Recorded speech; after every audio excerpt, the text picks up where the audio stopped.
¿Cómo están?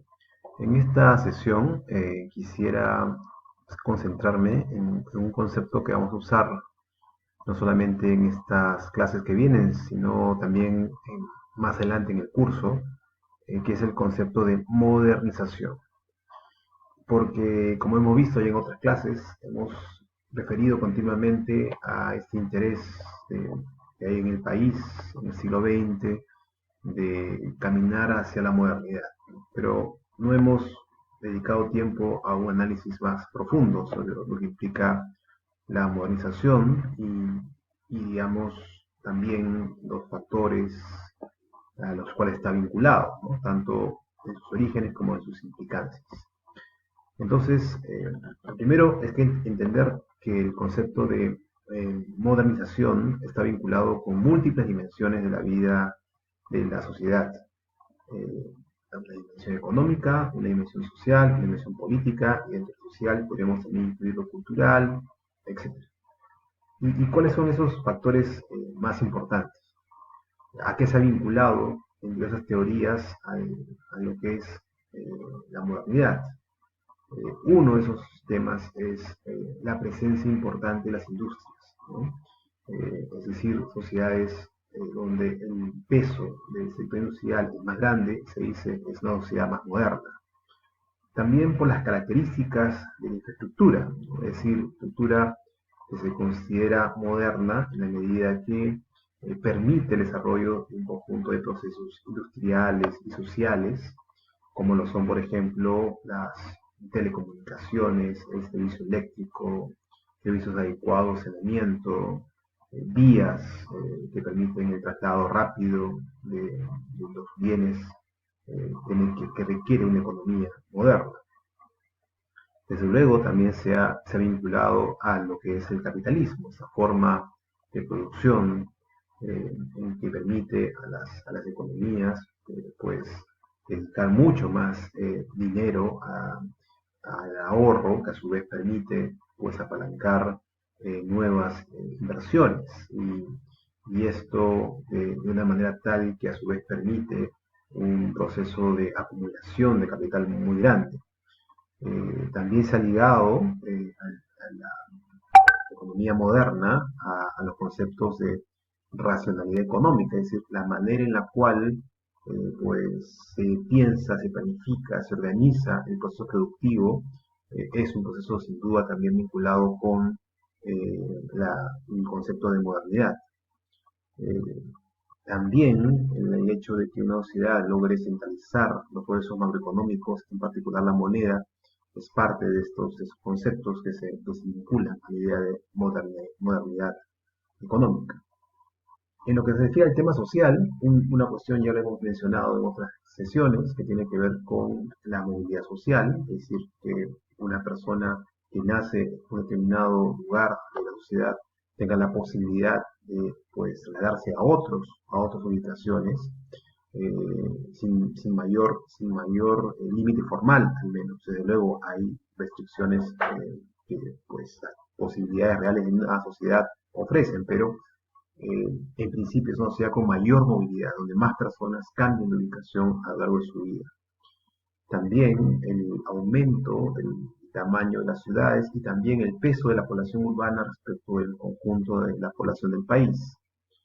El hecho de compartir un sistema estructurado de medición del tiempo que lo que permite sincronizar procesos productivos, económicos, sociales, culturales, basados en el uso de un tiempo normalizado.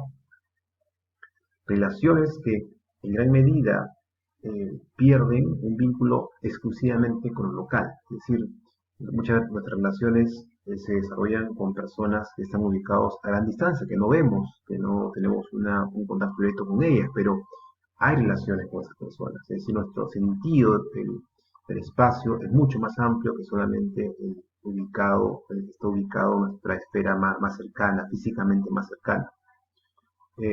También, desde luego, esto está vinculado a una cultura que se desarrolla en el ámbito de las ciudades, que tiene otras características respecto de la que se desarrolla en ámbitos, por ejemplo, rurales.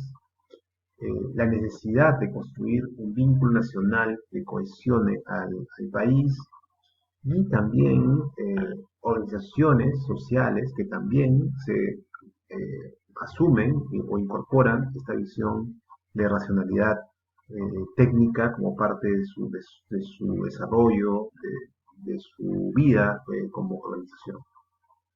Y también, desde luego, hay una dimensión política, ¿no?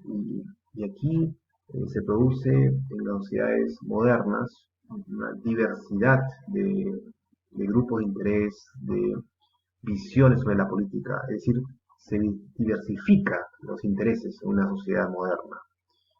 Y esto es, digamos, está vinculado fuertemente a también las oportunidades que ofrece este mundo moderno para el desarrollo de vidas individuales diferentes. Eh, Esto al mismo tiempo está acompañado con un proceso de centralización del poder político, es decir, la construcción de estados, lo cual implica también la aparición de burocracias estructuradas de manera racional para servir a los objetivos públicos del Estado. Y desde luego, pues la aparición del concepto fuerte de ciudadanía. En fin, entonces tenemos aquí conceptos en múltiples dimensiones vinculados a la idea de modernidad.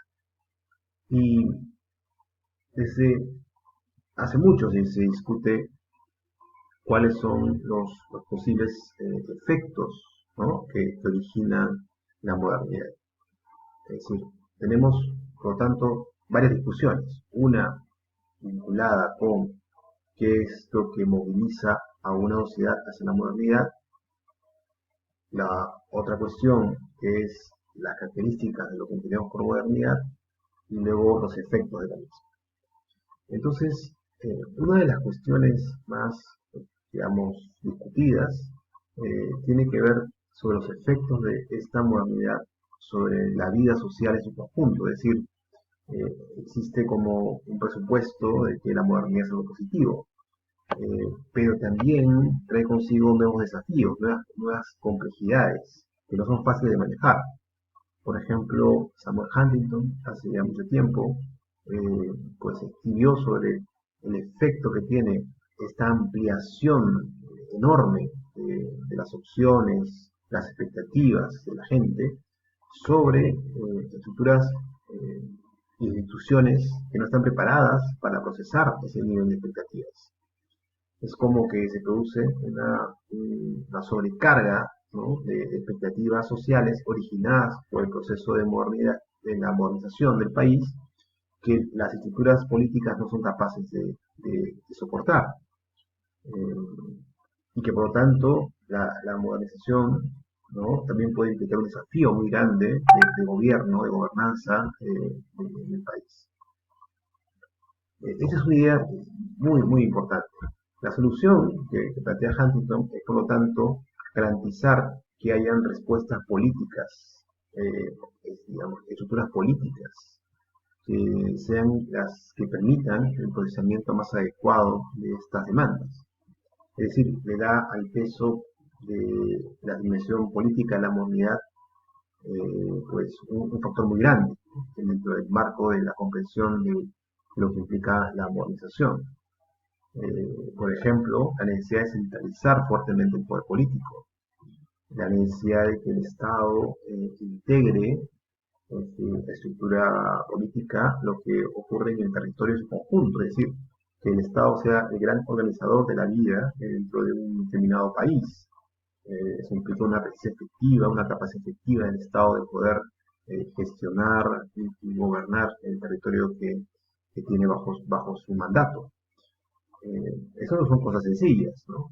Tampoco lo son eh, las transformaciones en las categorías ciudadanas, es decir, dejar de ser visto uno como súbdito y pasar a convertirse en un ciudadano con derechos y deberes. La importancia de la implementación del Estado de Derecho, con el imperio de la ley, lo que implica también pues, un conjunto de reglas, instituciones que faciliten la implementación de estas reglas. Y también una burocracia cada vez más compleja, cada vez más especializada, con un enorme componente técnico. Todo eso, además, entendiendo que el Estado gana en capacidad de recaudación, en capacidad también de redistribución eventualmente de estos recursos. Entonces, lo que plantea, por lo tanto, Huntington es un complejo conjunto de procesos políticos que son necesarios para que la modernización pues no genere una situación, ¿no?, de desorden y que genere más bien problemas de gobernanza serios. Otras dimensiones que tienen que ver con estas cuestiones que el Estado debe ofrecer incluyen la identidad, el sentido de pertenencia, pero también la legitimidad, que tiene que ver con que la ciudadanía sienta que este Estado y el gobierno que lo maneja, pues tienen una aceptación amplia por parte de la ciudadanía. Eh, y esa legitimidad se puede ganar de muchas maneras, ¿no? Incluyendo la propia eficacia del gobierno y del Estado para cumplir las tareas que se le han encargado. Eh, Francis Fukuyama, digamos, en una línea muy similar a Huntington, entiende que una sociedad se ha desarrollado políticamente si centraliza el poder bajo condiciones de legitimidad, si por lo menos garantiza el imperio de la ley y si logra establecer estructuras de rendición de cuentas por parte del Estado frente a la ciudadanía que garanticen, ¿no?, un contrapeso al poder. Eh, pero es muy interesante cómo mucha discusión más moderna plantea que esto que Hunt y lo que Fukuyama señalan, ¿no?, como condiciones muy importantes para que la modernización se canalice, ¿no?, y genere más beneficios que problemas, nos deja abierta la pregunta, bueno, pero ¿y esto cómo se consigue? Es decir, ¿cómo se desarrolla este marco de reglas políticas?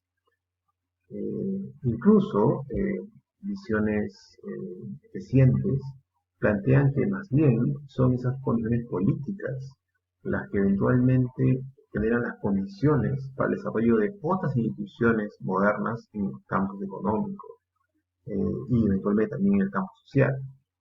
Es decir, el elemento de las instituciones en general se revela como muy importante, pero son los procesos políticos los que en gran medida marcan la posibilidad real de desarrollo de instituciones que permitan transitar de una manera adecuada, ¿no?, en un proceso de generación de condiciones de prosperidad y de modernización. Desde luego, también hay una discusión muy amplia sobre la propia situación de la modernización, es decir, si efectivamente la modernidad tiene una sola ruta, si hay una sola forma de ser modernos, si existen muchos caminos posibles para la modernidad. De hecho, hay una discusión incluso sobre la comprensión de lo que implica la modernización, de una visión mucho más tradicional, donde se ve como un proceso lineal y evolutivo, a un proceso mucho más complejo, lleno de cambios y posibilidades mucho más amplias. Ese es desde luego un tema que utilizaremos mucho en lo largo del curso para comprender lo que pasó en el Perú en relación con el resto de países de la región, pero también para comprender los desafíos que hoy en día tiene nuestro país. Nos vemos en la siguiente sesión.